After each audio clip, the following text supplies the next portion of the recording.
Hey y'all, this is Liberated Love Notes, a podcast on Living Corporate Network hosted by yours truly, Brittany Janay, creator of Liberated Love Notes, critical self-reflections and affirmations for the culture.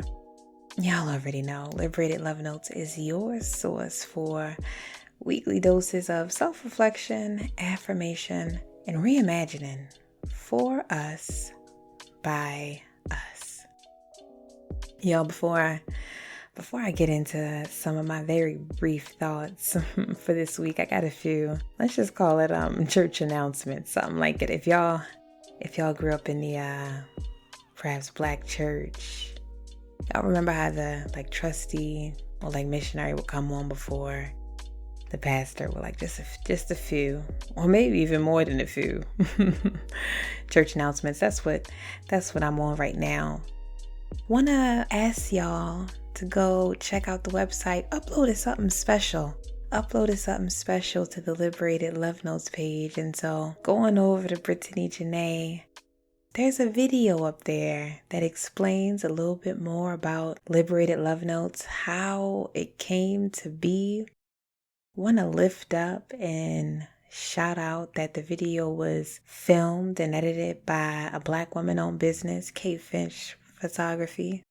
So we real FUBU over here, as you might already expect.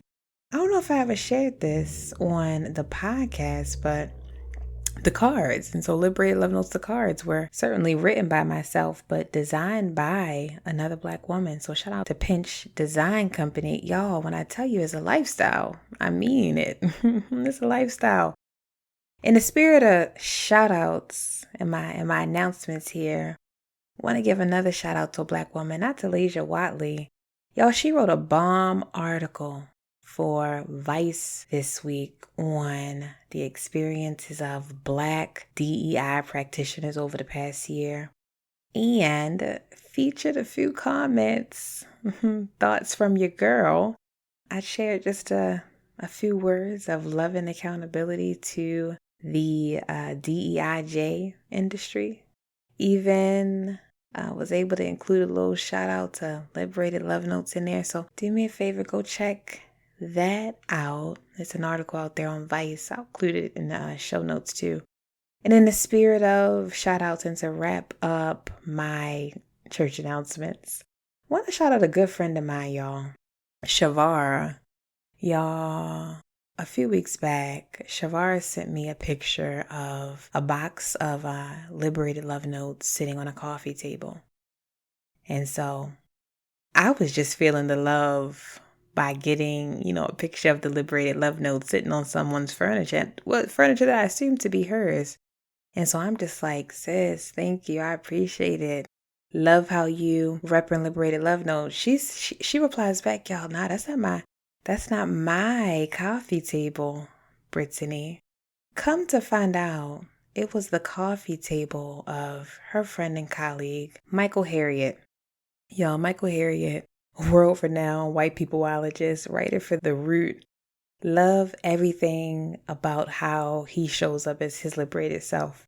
Had a box of Liberated Love Notes on his coffee table because she gifted him some. When I tell y'all the love is real and I'm appreciative, I am appreciative. Those are my church announcements. But even more than that, they kind of connect back to what I want to talk about briefly today. Amplification, y'all. Lifting up each other's work and brilliance. Loving up on and valuing our individual, certainly, but moreover our collective light, which, can feel difficult and maybe even seem few and far between, especially in a culture of toxic white individualism, right? We hear a lot about the whole crabs in a barrel narrative, but I'm here to say, I'm trying to tell y'all, in as much as that dynamic is real it ain't us, right? It ain't inherent to us. We ain't defective, right? That stuff is secondhand. That stuff, that dynamic is that injected oppression, like that contact. It is absolutely real, but it ain't us. There's actually this song that, if you ask me, is a liberated love note in and of itself that really gets at this dynamic. What it means to own our light, the challenges of internalized lack and like scarcity mindset, fear of like one's own and other folks' light. And the song even offers some promise. I kind of want to share it with y'all. Y'all know I like to bring stuff into my narrative. I kind of want to share with y'all. I do feel like it might be illegal, or like there may be some copyright implications with me editing in the song, but I actually do want y'all to experience it. And if I might share, like pre-global pandemic, karaoke like was my thing. And so no, I can't like sing, but I absolutely can carry a tune. And Black joy matters in all its forms. So I'm actually gonna sing it to y'all. Y'all gonna get a few lines of this song a cappella. Indulge with me, y'all. Stick with me. Focus on the message, right? I promise I will make the connection. Like, it is a gem. The name of the song is called This Little Light, or My Little Light, and it's by Beautiful Chorus. It's actually really similar to a hymn that many of us probably grew up on. Anyways, I'm gonna sing it. Rock with me, y'all. Bear with me. Listen to the message. It goes a little something like this. This little light of mine used to be too scared to shine. When mine met yours, it would run and hide. But in time, I came to find I wanna shine so bright it makes the whole world smile, and gain back the beautiful feeling that allows me to be whatever I wanna be. And I am gonna be free and easy. Y'all done. I done read y'all a story, poetry, and I topped it off with song in this episode. This little light of mine used to be too scared to shine. When I listen to that song, and I kind of just like want to break it down, I think about all the reasons why we might be afraid to shine, right? I think about all the messages and narratives we're told and even internalized at an early age that would suggest we should dim our light. Like, don't be too loud. Don't wear clothes or hair in ways that make you stand out. Some of this, right, was protective, even. Take what you can get versus what you deserve. Play it safe so you don't get disappointed or fail. I think about being a Black girl in public school system, and almost always point of critique or criticism from my teachers was being too talkative and too loud. Today I marvel in that irony. I think about the lies. Right? When I listen to that song, This Little Light of Mine used to be too scared to shine, I think about the lies we tell ourselves, that our stories don't matter, that we shouldn't want to take up space, that we shouldn't directly articulate our needs, and dare we have expectations of them being met. I think about the passage in the song where it says, when mine met yours, when my light met yours, it would run and hide. It makes me think about, and even makes me sad to know and have experienced, how others can be intimidated and or threatened by another's light. I think about how radical self-love and this like intrapersonal freedom as good as it can feel and sound, it can really hit different for folks who may not be engaging in that work for themselves yet. I remember when I first started talking about, boundaries, there was, and maybe you can relate, this stigma, like, why you need boundaries, right? That's not realistic in our world, right? To which I respond, when you think about it, no form of self-love is quote unquote realistic in a society and social context that doesn't even see the Black body as human, the Black woman's body as worthy. So yeah, it ain't realistic. Resistance, maybe. I think about, when our reflective response to someone else's light is one of perceived threat, what will I lose because of this? Versus how might I amplify? How might we collectively benefit? All of that is a very human response, especially in our culture. And racialized trauma, right, complicates this, right?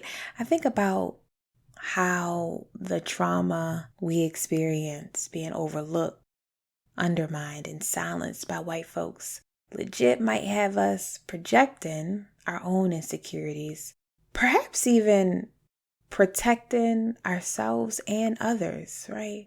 With the intent of protecting ourselves and others, but subsequently dimming the light of others and we not even know, right?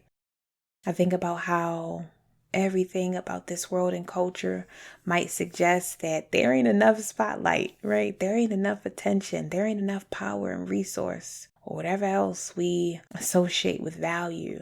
And I think about how injected forms of oppression will straight have us feeling like supporting and lifting up another harms or takes away from us.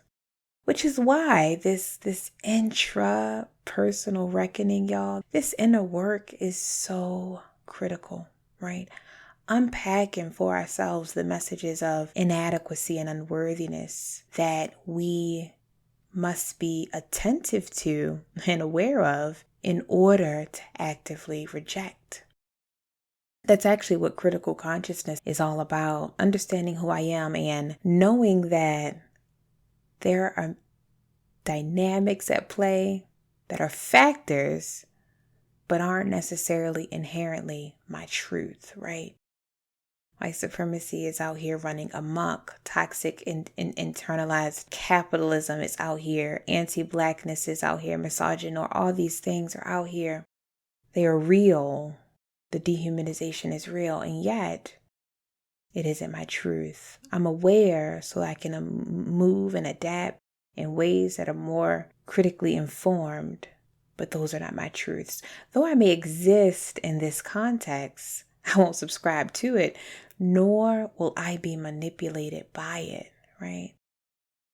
And part of the work is being gracious to those of whom we love and are in community with who just may not be there yet. That's actually the work. And if I'm being honest, y'all, that's actually in real time. That's actually my work. There's a part of the song that I love, and it's the end. But in time I came to find I want to shine so bright that it makes the whole world smile and gain back the beautiful feeling. Gain back the beautiful feeling. Talk about remembering, y'all. Gaining back because it's already there. Gaining back because it's inherent to us, right? Gaining back because it is in our bone marrow. Gaining back the beautiful feeling that allows me to be whatever I want to be. And I am going to be free and easy. I am affirming today our inherent capability and desire to shine our light and honor the light of our siblings, y'all. I want to emphasize inherent, right? Because again, it is in us. History would tell us shows us that even under the most unideal, traumatic, dehumanizing circumstances, our people knew and know unity, right? So I just want to affirm our inherent capability.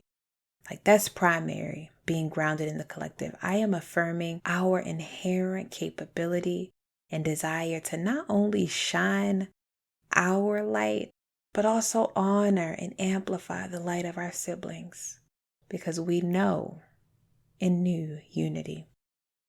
I affirm that today and this week, y'all, we will embody an abundance mindset, an abundance mindset, a way of thinking that is grounded in this knowing that there is enough and that there will always be enough power, resources, love, light, success, or whatever else for us all, right? That is what I am affirming. We will embody an abundance mindset.